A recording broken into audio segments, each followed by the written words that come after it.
That's that feeling of greatness hitting him in his cheeks. Look at his face. All right, what's going on, Trading Card Game players? Figs here with Figs Form, bringing you guys Chris Pajamas, Oramas,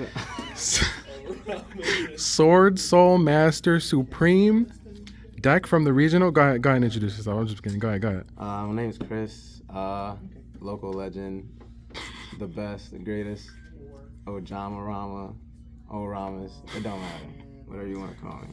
So what'd you do? What'd you do this past weekend? I went ahead and went X2, got my invite at the Rochester regional with Swordsoul.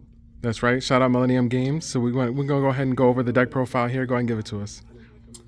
So, pretty standard. Played 3 Ecclesia, 3 Moye, 3 Long Young, 2 Taya. These don't change for the most part. You probably swap out one of the Ecclesias. That's pretty much it, honestly. This card, I'm always between 2 or 3. It's always, for some reason, when I cut it to 2, I don't see it going second. But when I put it to 3, I see it first in multiples. It's weird, but I made the trade-off playing 3, and it worked out pretty well for me. That's it for the Swordsoul monsters. For the Tenyis, I did 3 Ashana, 2 Vashuda, and 2 Adara.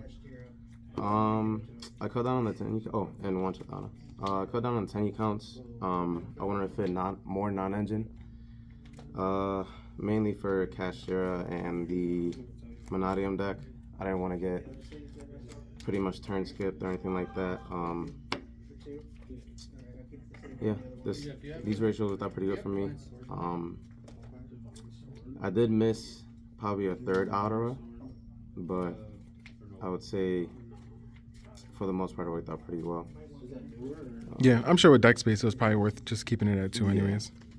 Plus I needed the space for no more non-engine. Right. And then for the non-engine, I had 3 Droll, 2 Talents, 3 Book of Moon, and 3 Eclipse. Dang. Surprised to see only 3 hand traps. 3 hand traps. So the reasoning behind this was I knew people were playing Talents a lot, and also I just didn't want to play into it too much. And these cards just made the most sense against Millennium and Cash, and Pearly as well, which were the 3 decks I was mainly worried about. Right.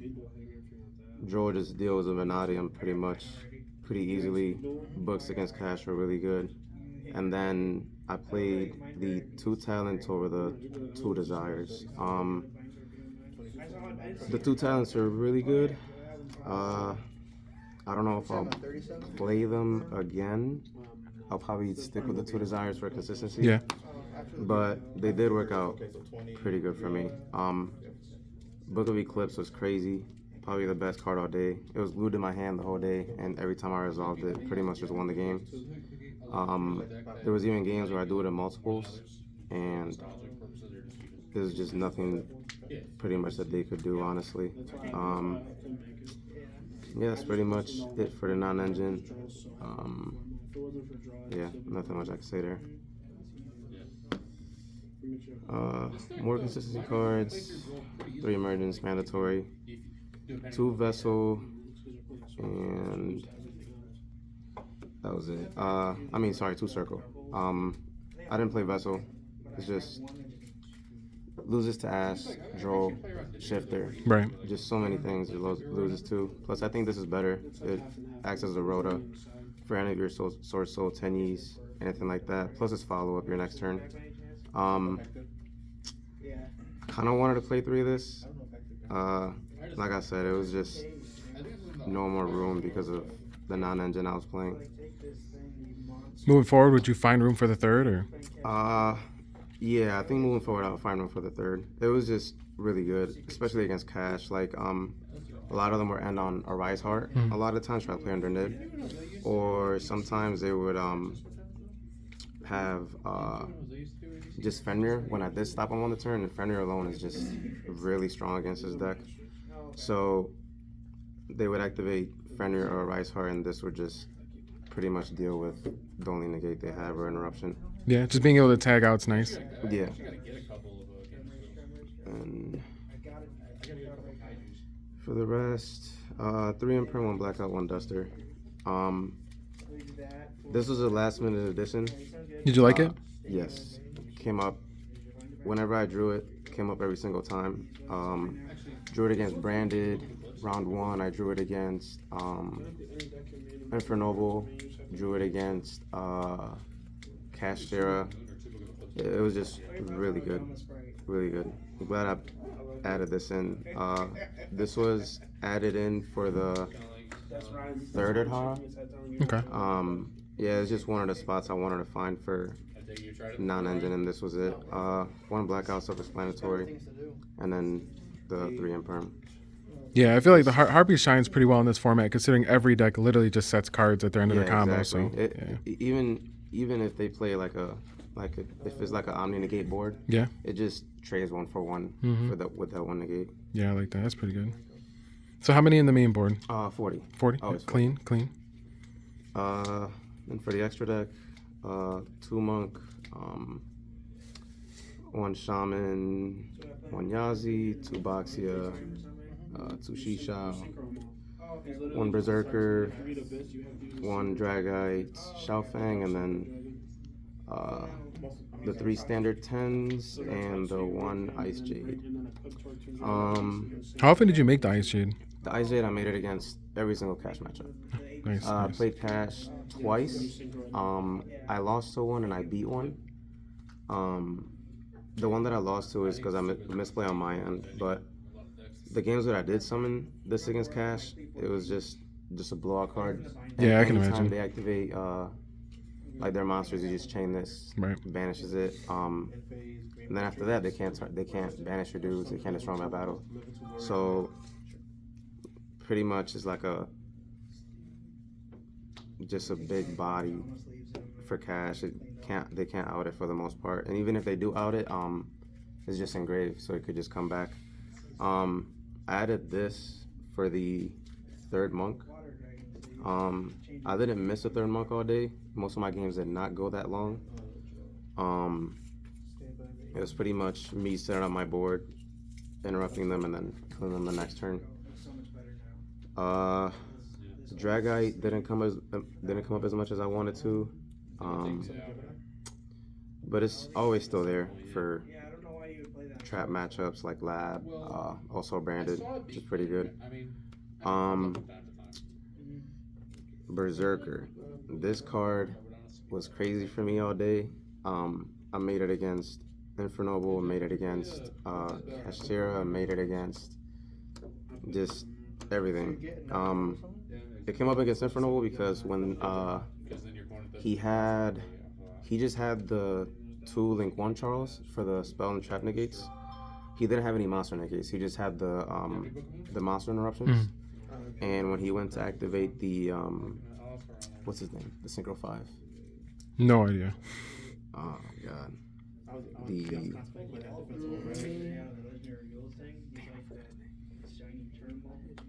Well, when he went to activate it to equip it to the actual Charles. All I would do is activate. I summoned this.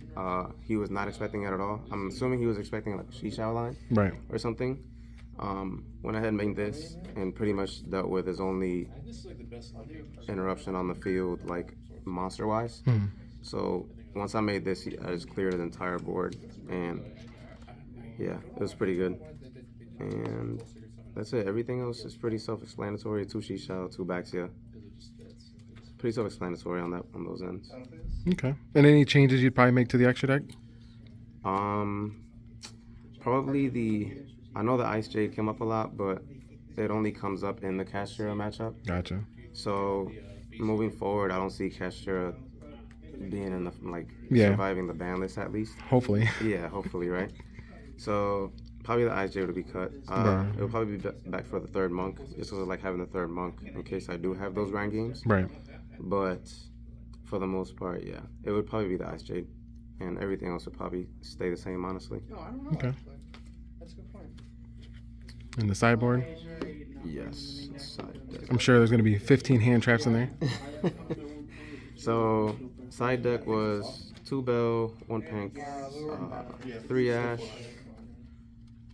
trap trick, 3D barrier, 2 cosmic, and what people were not expecting was a 3 droplet. Hey.